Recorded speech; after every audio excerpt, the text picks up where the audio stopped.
ఇప్పటికే అంబేద్కర్ కోనసీమ జిల్లా అమలాపురంలో అభివృద్ధి పనులు ముమ్మరంగా జరుగుతున్నాయి. అమలాపురం పరిధిలో 3 కొత్త వంతెనల నిర్మాణానికి ఎమ్మెల్యే ఆనందరావు శ్రీకారం చుట్టారు. ఇప్పటికే 2 వంతెనలు పూర్తి చేయగా మరో 3వ వంతెన నిర్మాణానికి పట్టణ అనుసంధాన రోడ్లను కలిపి ప్రయాణికులను సులభతరం చేయనున్నారు. ఆదివారం 3 వంతెనలకు ఎమ్మెల్యే ఆనందరావు, ఎంపీ హరీష్ మాధుర్చి శంకుస్థాపన చేశారు. సుమారు 5 కోట్ల రూపాయల వ్యయంతో కొత్త వంతెనల నిర్మాణం చేపట్టనున్నారు.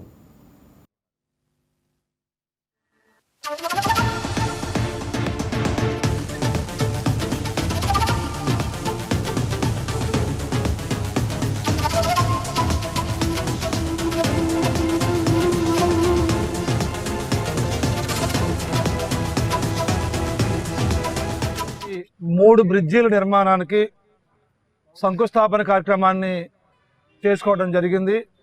ఈ నిధుల సమీకరణలో మరి కూటమి నాయకులుగా మేము, జిల్లా కలెక్టర్ గారు అందరి సహకారంతో సిఎస్ఆర్ నిధులను తీసుకొచ్చి ఈ 3 బ్రిడ్జీలని వేళ మనం శంకుస్థాపన చేసుకున్నాం. ఈ 3 బ్రిడ్జీలు కాలువ నీరు వదిలే లోపల నిర్మాణం పూర్తి చేసుకోబోతున్నాయి. ఇంతకు ముందు గత సంవత్సరము 2 బ్రిడ్జీలను కట్టాము. ఇప్పుడు ఒక మూడు బ్రిడ్జీలు శంకుస్థాపన చేశాము. ఈ 5 బ్రిడ్జీలతో బండార్లంక వైపు కానీ, రాజమండ్రి వైపు కానీ, ముక్కామల వైపు కానీ వెళ్ళే ట్రాఫిక్ను మొత్తం ఇవాళ క్లియర్ చేయబోతున్నాం. ఈ బ్రిడ్జీలు మొత్తం అన్నీ ఒక 6 నెలల్లో పూర్తి చేసిన తర్వాత ఈ పక్క పూర్తిగా ట్రాఫిక్ నియంత్రిస్తూ మరి తర్వాత నల్ల వంతున, ఎర్ర వంతున కాలం మీద ఉండే ట్రాఫిక్ని కూడా క్లియర్ చేయడానికి అక్కడ మళ్ళీ మరోసారి బ్రిడ్జిల్ని పెట్టే కార్యక్రమం తీసుకుంటాం.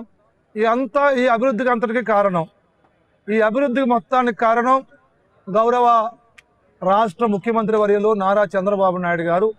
అలాగే ఈ యొక్క రాష్ట్రంలో కొద్దో గొప్ప ఈవేళ డబ్బులు వస్తున్నాయంటే కారణం కొత్తగా పరిశ్రమలు వస్తున్నాయి కాబట్టి ఆ పరిశ్రమలు తీసుకురావడానికి ప్రముఖంగా కృషి చేసినటువంటి యువ నాయకులు లోకేష్ గారు, అలాగే ఈరోజు పంచాయతీరాజ్ శాఖ మార్చులుగా అమలాపురం అభివృద్ధిలో వారి సహకారం అందిస్తున్నటువంటి పవన్ కళ్యాణ్ గారు, వీరి యొక్క నాయకత్వంలో ఈవేళ రాష్ట్రం ముందుకెళ్తూ మీరు చూస్తున్నారు.